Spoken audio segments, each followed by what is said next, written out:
an antibiotic and gave it to his former girlfriend and said, you need to take this. And she did. And she had to testify at trial with a picture of a sonogram of that child. This is not gaslighting, this is happening. And as states are trying after Dobbs to come up with, as a people, what their laws are going to be, we here in Washington have to make sure that those laws that they come up with to prevent this kind of thing, to protect their people, are not circumvented. There's a quiet gap in the law that most people don't think about until it's too late. It's the space between who a law is written for and who can actually exploit it. That gap showed up clearly in this hearing, not as a shouting match, but as a pause, a hesitation that mattered. This wasn't a debate about ideology. It was about responsibility, enforcement, and whether systems designed to protect privacy are now shielding harm. The moment came when a basic biological question collided with a regulatory reality, and the room went still.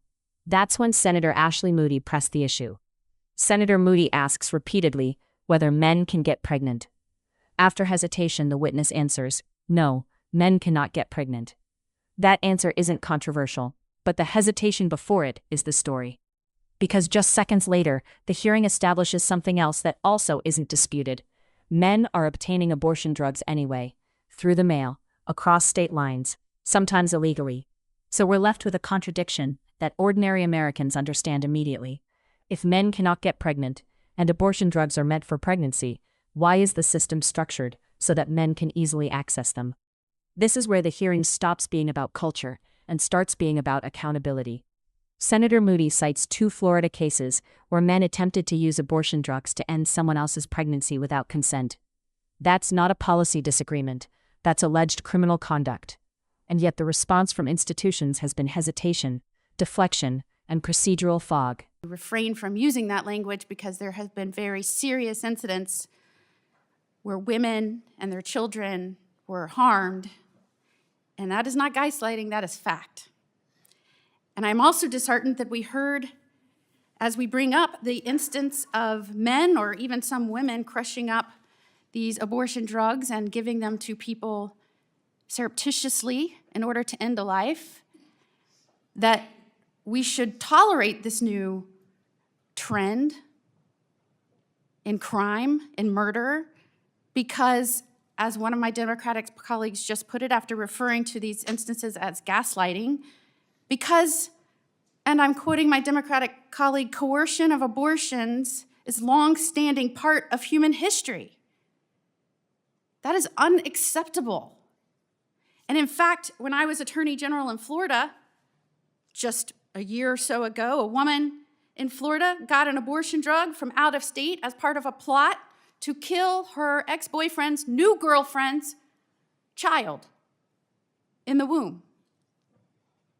I mean, this stuff isn't made up. When I was a judge in Florida, back before I was the Attorney General, in my hometown, a guy got an abortion drug, put a different label on the bottle, labeled it as an antibiotic, and gave it to his former girlfriend and said, you need to take this. And she did. And she had to testify at trial with a picture of a sonogram of that child. This is not gaslighting, this is happening. And as states are trying after Dobbs to come up with, as a people, what their laws are going to be, we here in Washington have to make sure that those laws that they come up with to prevent this kind of thing, to protect their people, are not circumvented.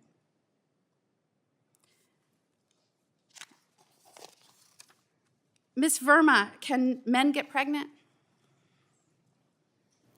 Dr. Verma, Yes. I just want to make sure we're Dr. all Verma, addressing can each men other get with- pregnant? As a doctor, give me your opinion. As a doctor, can men get pregnant? I mean, I'll move on to the next one.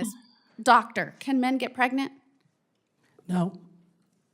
I know you're a lawyer, an AG, like I was an AG. Can men get pregnant? No. Is there any reason why men should get their hands on the abortion drug?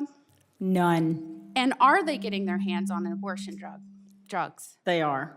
And are they getting them through the mail across state lines? They are. Even when it is illegal and the people have decided within states that they want to prevent that. They are, and I would just add that that is because there is a concerted effort to prevent any accountability and any human contact. So they go to anybody who asks for them. They do not identify now, in many states, the prescriber, the pharmacy, or the recipient. And so this is very dangerous. It is by design created that way in order to circumvent Dobbs. Is it easy for men to get abortion drugs across state lines? Extraordinarily. In fact, I had staff members who said, my name is Michael, how do I get abortion drugs? Would it surprise you to know that there are all kinds of organizations ready to satisfy that whim of a man to get abortion drugs? Sadly, it does not surprise me. And not just in your, I know from working with you as fellow attorneys general, I know that you value life and you want to protect life and you're doing everything you can to do that. But in your role as a prosecutor that is protecting people and is meant to, and it is your job to enforce the people's laws to protect people, are men getting these drugs and using them to surreptitiously end life in their girlfriends, wives, lovers, etc.? They are, men and in some times parents and women. And in two of the cases that we are in fact prosecuting, shield laws are blocking our ability to do that. And I cannot understand why any governor would refuse our extradition papers so that we can prosecute someone who coerced their child to have an abortion. What made this moment land wasn't the politics. It was the pause before a simple answer, and everything that pause revealed.